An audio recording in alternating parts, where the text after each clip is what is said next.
അസ്സലാമു അലൈക്കും വറഹ്മത്തുള്ളാഹി. ബിസ്മില്ലാ വൽഹംദുലില്ലാ. പ്രിയപ്പെട്ട സത്യവിശ്വാസികളെ, ലോകത്തുള്ള മുഴുവൻ മനുഷ്യരും തെറ്റു ചെയ്യുമെന്നുള്ളത് ഒരു യാഥാർത്ഥ്യമാണ്. കുല്ലു ബനി ആദമ ഖത്താഊൻ, എല്ലാ ആദം സന്തതികളും തെറ്റു ചെയ്യുന്നവരാണ്. വഖൈറുൽ ഖത്താഈന അത്തൗവാബുൻ, അതിലേറ്റവും ഉത്തമർ എന്നുള്ളത് അത്തൗവാബുൻ, അള്ളാഹുവിലേക്ക് പശ്ചാത്തപിച്ച് മടങ്ങുന്നവരാണ്. പ്രിയമുള്ളവരെ, അള്ളാഹു നമ്മുടെ തൗബ സ്വീകരിക്കണമെങ്കിൽ 3 ഷർത്തുകൾ പണ്ഡിതന്മാർ എണ്ണിയിട്ടുണ്ട്. ഒന്നാമതായി ഐ യക്ല അനിൽ മഅസിയ, ആ തെറ്റിൽ നിന്ന് പൂർണ്ണമായി വിട്ടു നിൽക്കണം. രണ്ടാമതായി ഐ യന്തമ അലാ ഫിഅലിഹ, ആ ചെയ്ത തെറ്റിൽ അതിയായ ഖേദമുണ്ടാകണം. മൂന്നാമതായി ഐ അസമ അല്ലാ യഊദ ഇലൈഹ അബദ, ഒരിക്കലും തന്നെ ആ തെറ്റിലേക്ക് മടങ്ങുകയില്ല എന്ന ദൃഢനിശ്ചയം ഉണ്ടാകണം.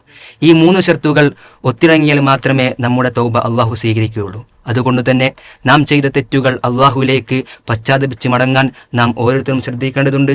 അതിന് നാഥൻ തൗഫീഖ് നൽകി അനുഗ്രഹിക്കുമാറാകട്ടെ. അസ്സലാമു അലൈക്കും വറഹ്മത്തുള്ളാഹി വബറകാതുഹു.